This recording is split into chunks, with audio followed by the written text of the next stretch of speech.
Hello guys, কেমন আছেন? আসসালামু আলাইকুম। আলহামদুলিল্লাহ ভালো আছি। আজকে আমি জালি কুমড়া রান্না করতেছি বড় চিংড়ি দিয়ে আর বুটের ডাল দিয়ে। এই যে শাকটা আমি দেখেছি, যেহেতু ভিডিওটা বড় করব না এই জন্য দিয়ে এখন দেখাচ্ছি আর কি। চিংড়ি মাছ দিয়ে একটু শাকটা করছি। দেখেন, আমি বুটের ডাল দিয়ে রান্না করছি, বুটের ডাল গলে গেছে। এখন চিংড়ি মাছ দিলাম, চিংড়ি মাছ দিয়ে বুটের ডাল দিয়ে রান্না করতেছি। নর্মালি তো সাধারণ যেটা দেওয়া হয় শাকে আমি ওইটাই দিচ্ছি। এখন শুধু উপর দিয়ে একটু কাঁচামরিচ দিব। দেখেন, দেখেন আমি কাঁচামরিচগুলো দিচ্ছি।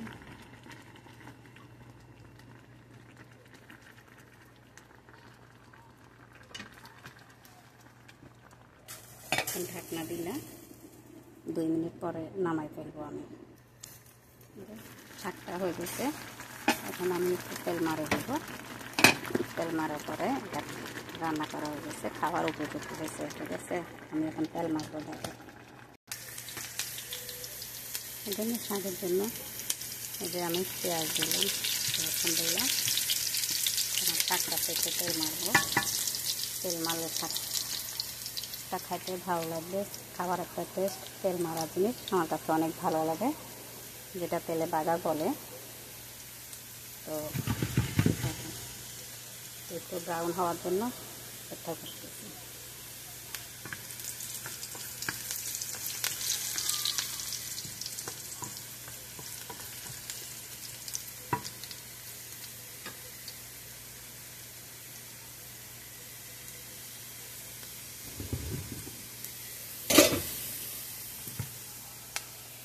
দেখেন আমার এটা রেডি হয়ে গেছে।